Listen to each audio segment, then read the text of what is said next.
하셨대요. 그 목사님께는 지능이 3살 정도 되는데 나이는 5살 되는 다운 증후군이라고 하는 장애를 가진 딸이 있답니다. 근데 목사님께서 이 딸을 데리고 놀이동산을 갔는데 그게 얼마나 이렇게 사람들이 많고 그렇겠어요. 근데 이 아이가 너무너무 좋아하더래요. 막 이리 뛰고 저리 뛰고 그냥 막 신기한 게 너무 많으니까 그냥 혼자서 혼잣말을 쫑알쫑알 하면서 근데 너무 좋아하길래 목사님이 한번 슬며시 손을 놓아봤대요.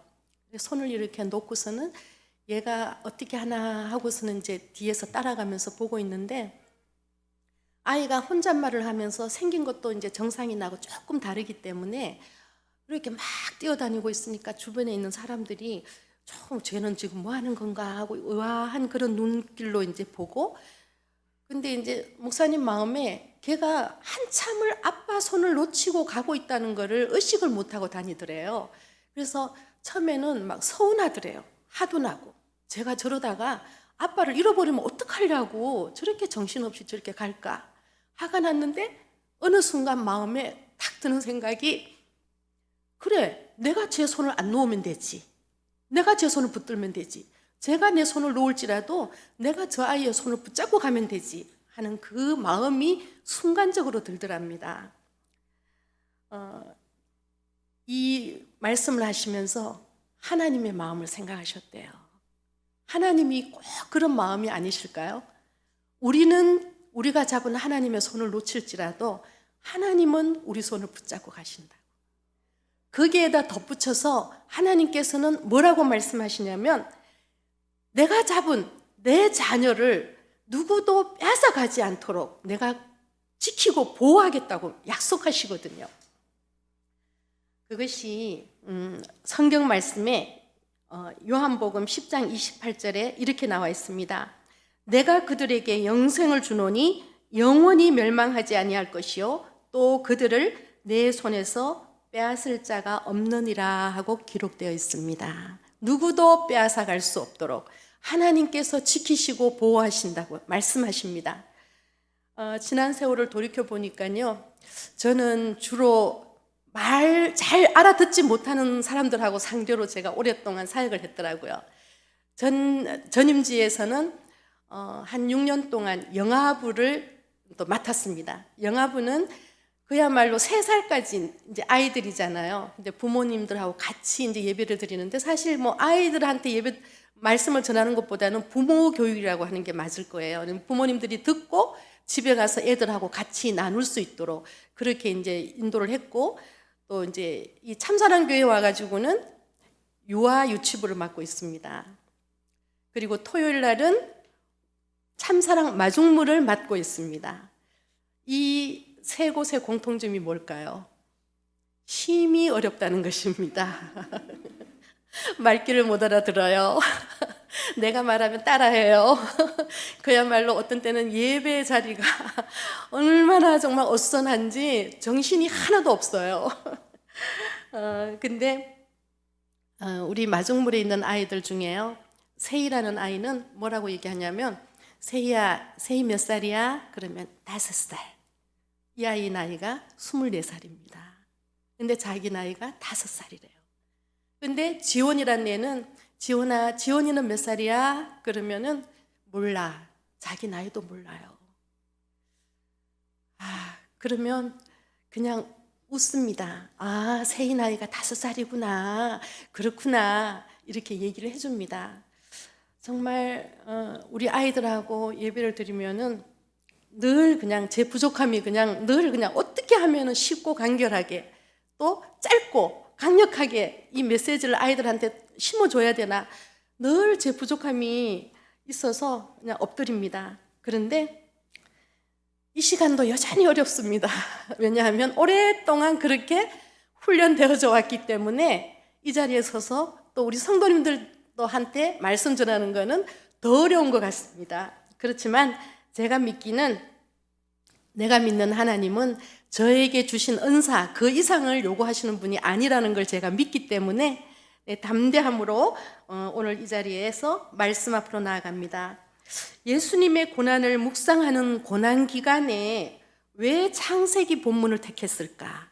여러분들 긴 이 창세기 28장의 이 말씀을 읽으면서 혹시 그런 생각 안 드셨어요? 고난하면은 예수님에 관한 이야기이기 때문에 신약 부분에 가서 읽을 텐데 왜 창세기일까?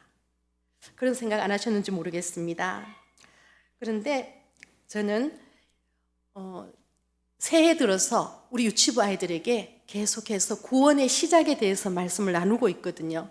근데 그 말씀이 구원의 시작이 예수님의 그 시점부터가 아니라 이미 구약 시대부터 예언된 말씀이기 때문에 오늘 본문 말씀을 통하여서 우리에게 주시는 하나님의 메시지가 있다고 생각해서 이렇게 창세기를 택했습니다. 하나님은 오늘 본문 말씀을 통해서 세 가지의 약속을 하십니다. 하나님은 약속하시는 분이시죠. 첫 번째 14절에 보면요, 내 자손이 땅에 티끌같이 되어 내가 서쪽과 동쪽과 북쪽과 남쪽으로 퍼져나갈지며 땅의 모든 족속이 너와 내 자손으로 말미암아 복을 받으리라 하고 말씀하십니다. 하나님께서는 구원을 약속하시는 분이십니다. 내가 너를 구원할 것이다. 이것이 첫 번째 약속입니다. 하나님은 우리를 구원하십니다.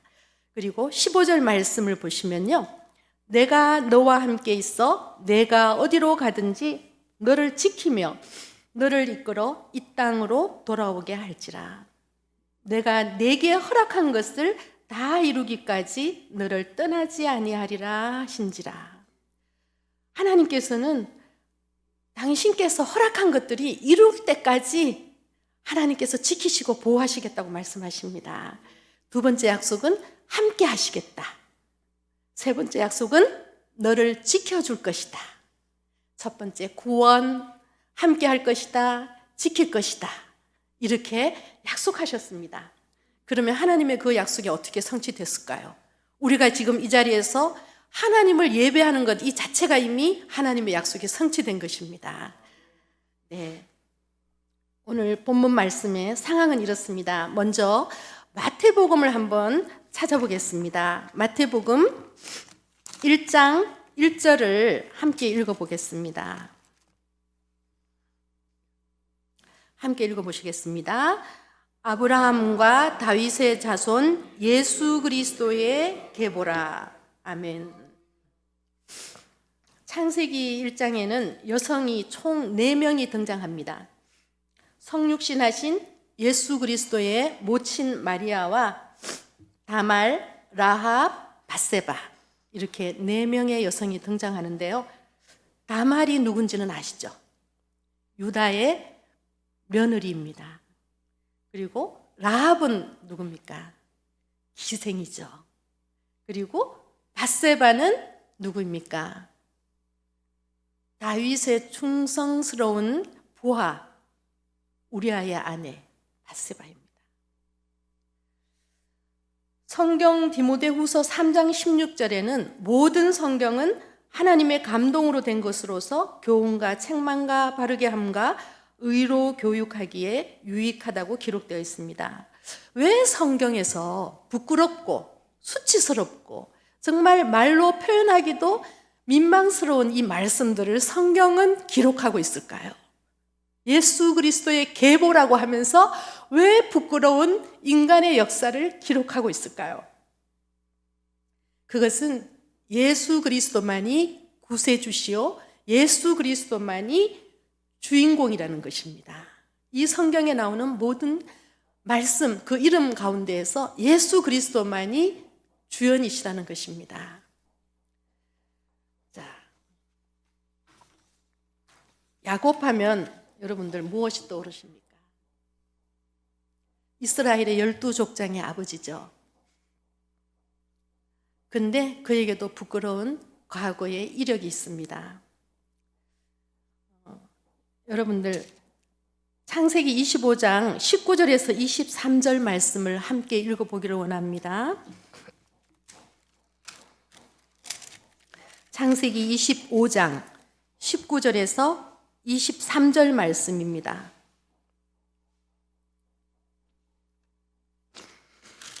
네. 창세기 25장 19절에서 23절 말씀입니다. 아브라함의 아들 이삭의 족보는 이러하니라. 아브라함이 이삭을 낳았고 이삭은 40세에 리브가를 맞이하여 아내를 삼았으니 리브가는 밧담 아람 족속 중 부두엘의 딸이요 아람 족속 중 라반의 누이였더라. 이삭이 그의 아내가 임신하지 못하므로 그를 위하여 여호와께 간구하며 여호와께서 그의 간구를 들으셨으므로 그의 아내 리브가가 임신하였더니 그 아들들이 그의 태속에서 서로 싸우는지라. 그가 이르되 이럴 경우에는 내가 어찌할꼬 하고 가서 여호와께 묻자온대 여호와께서 그에게 이르시되 두 국민이 내 태중에 있구나. 두 민족이 내 복중에서부터 나누이리라. 이 족속이 저 족속보다 강하겠고 큰 자가 어린 자를 섬기리라 하셨더라. 이삭이 아이를 임신하지 못했어요. 리브가가 임신하지 못했는데 오랫동안 기도했다고 그랬어요. 기도해서 응답으로 자녀를 받긴 받았어요. 근데 리브가의 뱃속에서 두 아이가 계속해서 싸우는 거예요. 그러니까는 이삭이 하나님께 가서 또 여쭸대요. 이거 도대체 어떻게 된 겁니까? 하고 여쭌 거예요. 여쭸는데 하나님께서 말씀하시기를 큰 자가 작은 자를 섬기리라. 이렇게 분명히 말씀을 하셨거든요. 하셨는데 그 이후의 상황은 어떻게 진행이 되었나요? 이삭은요, 자기가 좋아하는 고기를 잡아다 주는 에서를 좋아했어요.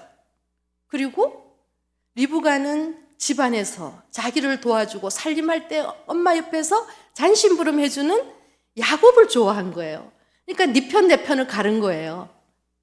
그렇게 갈라서 이삭은 하나님께로부터 분명히 그 말씀을 받았음에도 불구하고 나이가 들고 눈이 침침해져서 자기가 이제 하나님께로 돌아갈 때가 됐다는 것을 알고서는 에서를 부릅니다. 에서를 불러서 내가 이제 하나님께 갈 때가 됐으니까 네가 내가 좋아하는 고기를 잡아오면 내가 그걸 맛난 음식을 먹고 너에게 마음껏 축복해 줄게. 그렇게 얘기를 해요. 그런데 그거를 또 누가 듣냐면 리브가가 들어요. 리브가가 아버지가 큰아들한테 얘기를 하는 걸 듣고서는 또 자기가 사랑하는 아들을 부릅니다. 불러가지고 뭐라고 얘기하냐면 여차여차 해서 이러니까 네가 그 축복을 받자 이렇게 얘기한 거예요. 그러니까 야곱은 굉장히 마음이 여자아이 같았나 봐요. 아유 어머니 저는 형은 덩치도 이렇게 크고 그렇게 산 사나이인데 저는 이렇게 피부도 매끈매끈하고 성경에 보면 그대로 돼 있어요. 이런데 만약에 내가 아버지의 축복을 받으려고 갔다가 오히려 저주를 받을까 봐 두렵다고 얘기해요. 그런데 리브가가 뭐라고 얘기하냐면 네가 받을 저주가 있다면 내가 받겠다고 얘기를 해요. 그 말을 해요. 입으로 뱉어요. 그런데 그렇게 해서 결국 맛있는 음식을 아버지가 좋아하는 고기를 이제 해가지고 요리를 해서 가지고 가잖아요. 근데 또 이삭이 하는 얘기가 또 그래요. 야, 어떻게 너 목소리가 어때? 야곱 같다? 이렇게 얘기를 하는 거예요. 그러면서도 야곱이 그래도 내가 이제 아버지의 큰아들이라고 얘기하니까 그러면 네가 가지고 온 고기를 내가 한번 먹자 그러고 먹고 난 다음에 의심을 했으면서 그 손을 만져보기도 했으면서 냄새까지 맡아봤어요. 근데 맡아봤는데 형의 옷을 입고 있었기 때문에 형의 냄새가 난 거예요. 근데 이삭이 눈이 침침했다 그랬잖아요. 그러니까 그 고기를 자기가 좋아하는 고기를 배부르게 먹고 난 다음에 아들에게 축복을 장자권의 축복을 마음껏 해주는 거예요. 그런데 결국은 하나님께서 처음에 말씀하셨잖아요. 복중에서 두 자녀가 나뉜다고 말씀하셨잖아요. 그죠? 두 아들이 나뉘고 나라가 나뉜다고 말씀하셨고 큰 자가 작은 자를 섬길 것이라고 했던 것은 하나님의 주권적인 선택이었어요. 근데 우리가 상식적으로 얘기할 때는 큰아들이 장자라고 얘기하고 장손이라고 얘기하고 그 복이 내려가는 걸로 우리가 알고 있잖아요.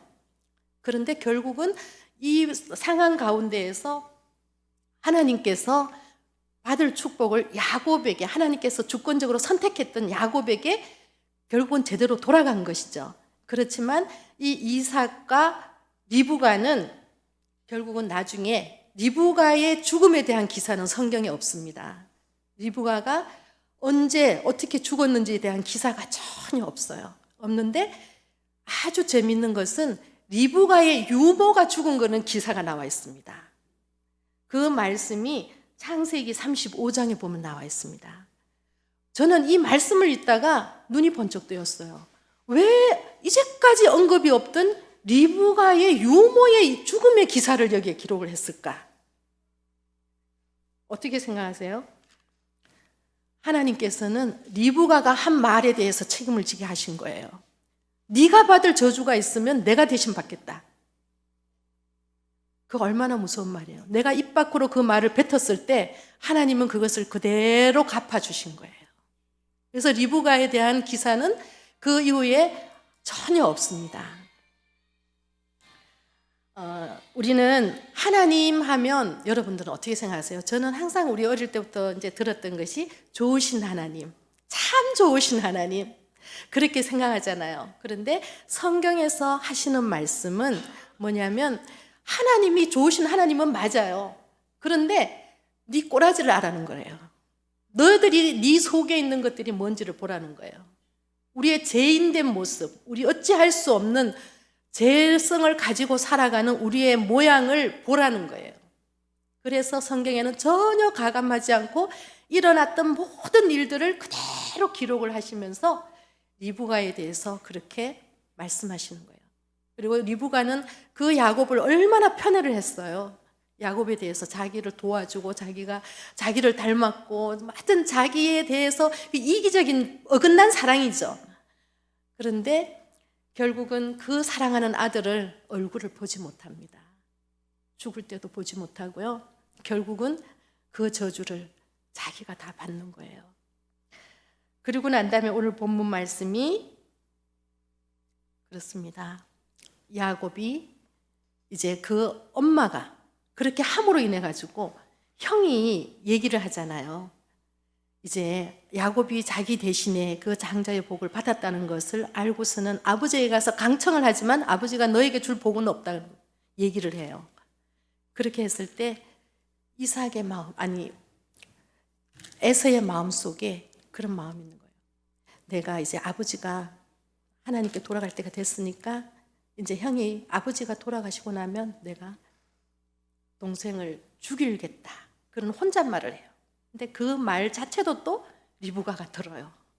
그래서 리브가가 듣고 그러고 난 다음에 리브가가 또 남편에게 얘기하죠. 에서가 이 땅의 여자들을 취해서 아내로 삼은 것이 내 마음에 걸린다고 야곱은 이제 자기의 오빠가 있는 바단마람으로 보내서 그곳에서 아내를 취하게 하자고 그렇게 해서 이제 보내죠. 그리고 이제 이 야곱이 그 가는 과정 가운데서 노정에서 일어난 일입니다. 하나님께서 약속을 해주시죠.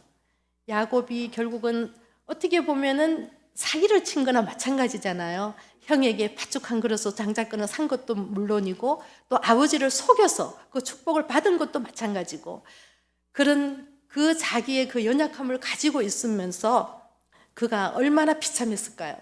가는 길이 도망을 가는 거잖아요. 결국은 내가 살기 위해서 도망을 가는 거잖아요. 그때 하나님께서는 그 두렵고 무섭고 떨림을 가지고 있는 야곱에게 나타나셔서 꿈에 나타나셔서 말씀해 주신 것이 오늘의 세 가지 약속입니다. 내가 너와 함께 할 거야. 내가 어떤 경우에도 너를 지켜줄 거야. 그리고 너로 인해서 많은 사람들이 구원받게 할 거야. 그런 약속을 해주시는 분입니다. 빌립보서 2장 5절에서 11절까지 말씀을 함께 읽어봤으면 좋겠습니다. 빌립보서 2장 5절입니다. 빌립보서 2장 5절에서 11절 말씀입니다. 너희 안에 이 마음을 품으라. 곧 그리스도 예수의 마음이니 그는 근본 하나님의 본체시나 하나님과 동등됨을 취할 것으로 여기지 아니하시고 오히려 자기를 비워 종의 형체를 가지사 사람들과 같이 되셨고 사람의 모양으로 나타나사 자기를 낮추시고 죽기까지 복종하셨으니 곧 십자가에 죽으심이라. 이름으로 하나님이 그를 지극히 높여 모든 이름 위에 뛰어난 이름을 주사 하늘에 있는 자들과 땅에 있는 자들과 땅 아래에 있는 자들로 모든 무릎을 예수의 이름에 꿇게 하시고 모든 입으로 예수 그리스도를 주라 시인하여 하나님 아버지께 영광을 돌리게 하셨느니라. 아멘. 지난 주일 우리는 십자가의 승리의 길 6번째 승리에 관해서 말씀드렸습니다. 악을 완전히 패하게 하는 것은 십자가뿐이라고 말씀하셨습니다. 모든 입으로 예수 그리스도를 주로 시인하여 하나님 아버지께 영광을 돌리게 하신 하나님을 찬양합니다. 저는 49살의 나이에 다니던 교회 담임 목사님으로부터 이런 말씀을 들었습니다. 집사님은 하나님의 특별한 은총 가운데 사는 것 같다고. 신학 공부를 해서 나하고 같이 일해보면 어떻겠냐고 그렇게 말씀하셨을 때 제가 그 자리에서 네 하고 순종했을까요? 아니요 그랬어요. 단번에 아니요 그랬어요. 왜냐하면 저는 공부에 대한 아주 아픈 상처가 있거든요. 그래서 저 공부 못했어요. 그래서 저 공부 못해요 이렇게 했는데 근데 목사님이 그렇게 생각해서 말씀하셨는데 단번에 그렇게 노 했던 것이 마음에 걸려갖고 목사님께 그랬어요. 제가요 목사님 제가 빚이 있는데 이 빚을 만약에 내가 이해할 수 없는 방식으로 이 문제가 해결되면 그게 하나님께서 인도하심이라고 제가 확신이 되고 그러면 그때 가서 생각해 보겠습니다 그랬어요. 근데 정말 그렇게 됐어요. 일이 진행되는 이 과정 가운데 사람의 상식으로는 할 수 없는 일들이 일어나고 그 문제가 해결되게 하셨어요. 그래서 제가 신학 공부를 하게 됐는데 3월에 제가 입학식을 하고 6월 달에 꽃꽂이 전시회가 있었어요. 꽃꽂이 전시회가 있었는데 제 생각에 이 내 생애에 이게 마지막 전시회에 내가 참가하는 거다 하고 생각을 하고 신청을 했어요. 그리고 이제 꽃꽂이 이제 준비를 하는 과정 가운데 참 희한한 일이 저는 손하고 참 이렇게 연관이 있는데 손에 습진이 온 거예요. 근데 저는 습진이 뭔지도 몰랐어요. 그 정도로 아무것도 모르고 꽃집을 10몇 년을 해도 습진이라는 걸 몰랐어요. 그랬는데 전시회가 이제 내일인데 한 달 전부터 이게 손에 뭐가 자꾸만 이렇게 허물이 벗겨지는 거예요. 벗겨지는데 아주 그게 심각해요. 그래서 전시하면서 이제 물건을 이제 재료를 사면서도 이제 자꾸만 이게 건지럽고 하는 게 자꾸 이렇게 뜯었어요. 뜯으니까 거기 계시는 이제 사장님이 보시더니 아이 그거 주부 습진이네 이러는 거예요. 그래서 그러면서 그분이 딱 하시는 말씀이 그거 낫는 거 어려운데 이러시는 거예요. 근데 제 상식으로 저는 어떤 게 있냐면 사람들이 안 돼 하면은 마음속으로 되는구나 이렇게 생각해요. 그리고 사람들이 아예 죽겠다 하면은 아, 난 살겠구나. 이게 반대로 세상 사람들하고 이게 반대로 생각하는 그런 게 있어요. 그래서 그분이 그거 안 나을 거야. 힘들어. 자기도 그거 해봤는데 병원에 오랫동안 다녔는데 안 낫더라. 이렇게 얘기했을 때 아, 낫겠구나. 그 생각이 순간적으로 드는 거예요. 그러면서 왜냐하면 내가 하나님의 자녀고 하나님이 어떤 분인지 내가 알기 때문에 하나님은 모든 것에 능하신 하나님이신데 하나님이 사람들이 못 고친다 그러면 하나님은 고치시지 이 생각이 든 거예요. 그리고 난 다음에 하루 전에 이제 꽃꽂이를 이렇게 하는데 여기 십자가 보이시죠? 근데 그날도 제가 이 이제 구상을 십자가로 했어요. 그래서 이제 재료를 사놓고 이제 꽃꽂이 들어가기 전에 꿇어 앉아서 기도를 했어요. 하나님, 이게 제 생애의 마지막 전시회입니다. 근데 저는 십자가만을 자랑하고 싶습니다. 그리고 앞으로 제가 꽃꽂이를 하게 된다면 하나님의 이름을 영광스럽게 하는 그 일을 하겠습니다. 그렇게 기도를 하고 꽃꽂이를 했어요. 근데 지금은 빨간색 가시나무지만 그때는 자연색 이제 가시나무였어요.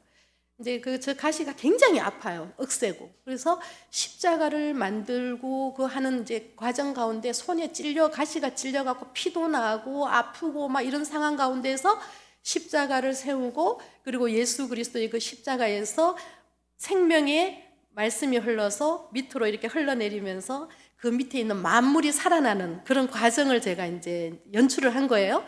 근데 연출을 하고 딱 끝나고 손을 봤는데 손이 깨끗하게 난 거예요.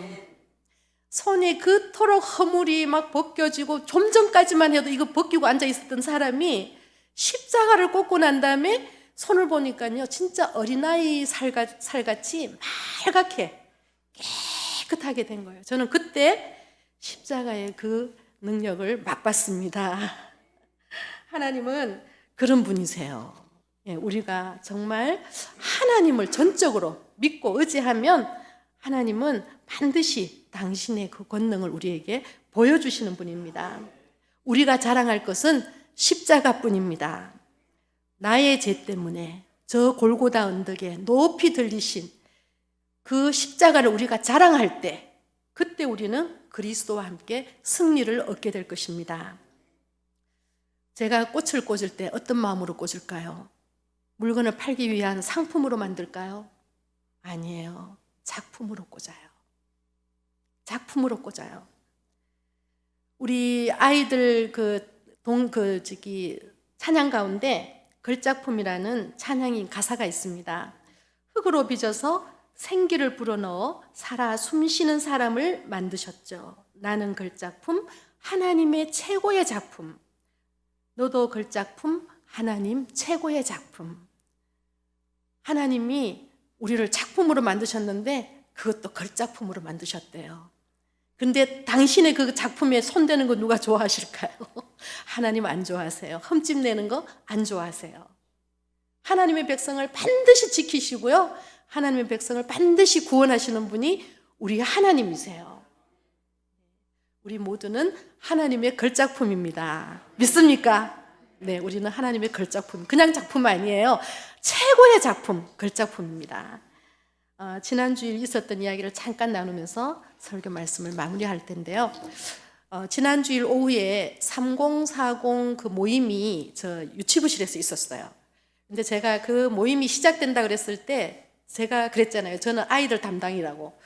오랫동안 이제 유아부에 있을 때, 그러니까 제가 사역을 시작하기 전에 유아부에 있을 때는 새가족반이었어요. 그래서 그곳에 이제 처음으로 이제 엄마하고 떨어져서 들어오는 애들을 맞는 그런 걸 했는데, 그 애들이 얼마나 엄마하고 떨어졌을 때 얼마나 우냐면요, 1시간 내내 울어요. 1시간 내내 울면 저는 그냥 옆에 쪼그리고 앉아가지고 같이 울어요. 그래, 그렇지 하면서 이제 동감을 하면은 이 아이가 부모하고 완전히 떨어져서 혼자 예배 드릴 때까지 한 달이 걸려요. 첫날은 1시간을 울고, 그 다음에 반쯤 울고, 그 다음에 점점 줄어갖고, 마지막에는 엄마하고 안녕하고 들어와요. 이제 그거를 제가 이제 맡아서 했는데, 우리 아이들이 정말 그래요. 부모하고 떨어지는 거, 죽는 줄 알아요. 죽는 줄 알아요. 그래서 제가 그랬어요. 3040 모임이 참 귀한 모임인데 만약에 그 모임이 교회에서 있다면 내가 아이들 봐줄게. 제가 그랬어요. 그 이제 이력이 있기 때문에. 그래서 제가 아이들을 내가 봐줄게요 그랬거든요. 근데 그동안에는 이제 가정들마다 돌아다녀서 하다가 지난주에 마침 교회에서 한대요. 그래서 잘 됐다 그러고 아이들 이제 다 이제 사무실에 오라 그래가지고 같이 이제 놀고 있는데, 저는 이제 제 일을 하면서 뒤에서 이제 애들이 놀이하는 걸 이제 유심히 이제 관찰을 했어요. 그러니까 듣고 있는데 이 아이들이 어떤 게임을 하냐면, 한 명이 내가 무슨 이야기를 해요. 무슨 이야기를 하면 그 상대방이 거기에 대해서 그렇지, 그럼 맞아, 그 얘기를 해야 돼요. 만약에 그거를 이제 자기가 원하는 걸 안 하면 엉덩이로 이름을 써야 돼요. 그런데 7살짜리 우리 유치부 태희가, 효준이가 3학년이거든요. 얘한테 뭐라고 하냐면, 오빠는 하나님 안 믿지? 오빠는 예수님 안 믿지? 그런 거예요. 제가 속이 그냥 철렁한 거예요. 쟤들이 지금 뭐 하는 거야? 저 입에서 무슨 말이 나올까?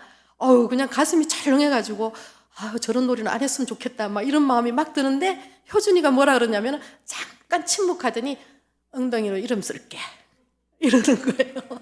엉덩이로 이름 쓸게. 근데 애들이 돌아가면서 놀이를 하는데 하나님 예수님에 관해서 이야기가 나올 때 그냥 엉덩이로 이름 쓰겠대요. 그렇게 하는 걸 보면서 제가 참 마음이 참 뿌듯하더라고요. 그래서 이 아이들이 정말 앞으로 자라면서 정말 하나님 잊어버리지 않고 예수님이 누구신지 잊어버리지 않고 그렇게 믿음을 잃어버리지 않고 살았으면 좋겠다. 저는 유치부에서 아이들하고 항상 제가 아이들한테 기도를 해줄 때 그럽니다. 이 아이들이 믿음의 길에서 벗어나지 않게 해달라고. 네, 그래서 이 아이들이 하나님의 거룩한 백성으로 세상을 이기는 아이들이 되게 해달라고 그렇게 기도를 합니다. 여러분들도 정말 말귀를 알아듣지 못하는 우리 유치부 아이들, 또 토요일마다 있는 우리 장애우들, 이런 아이들이 하나님의 사랑을 알고 그 사랑을 마음속에 받으면 그 사랑은 결국은 자라게 돼 있거든요. 사랑을 받으면 자라게 돼 있어요. 그래서 이 아이들이 행복하게 하나님의 백성으로 살아갈 수 있도록 기도해 주셨으면 좋겠습니다. 네, 기도하시겠습니다. 사랑의 아버지 하나님, 은혜를 감사합니다. 하나님은 정말 참 좋으신 하나님이십니다. 우리를 이 세상에 생명을 주시고 이 땅을 살아가게 하시고 하나님을 믿음으로 말미암아 참으로 우리가 어떤 배경을 가지고 있는 자들인지 우리의 자존감을 가지고 살아갈 수 있도록 하나님의 거룩한 백성이라는 자존감을 가지고 살아갈 수 있도록 은혜 주신 것 감사합니다. 자비하신 아버지 하나님, 우리가 이 땅을 살아갈 때 그러나 우리 모양이 어떤지 우리의 속에 있는 재성이 어떤 것인지 하나님은 먼저 보기를 원하십니다. 아버지 하나님, 우리가 하나님 앞에 늘 겸손하게 엎드릴 수 있는 자들이 되게 하여 주시옵소서. 하나님, 이 땅에서 참으로 하나님을 알지 못하는 자들에게 천국 복음이 전해질 수 있도록 우리를 사용하여 주시고 우리 교회를 사용하여 주시옵소서. 감사드렸고 예수님 이름으로 기도드렸습니다. 아멘.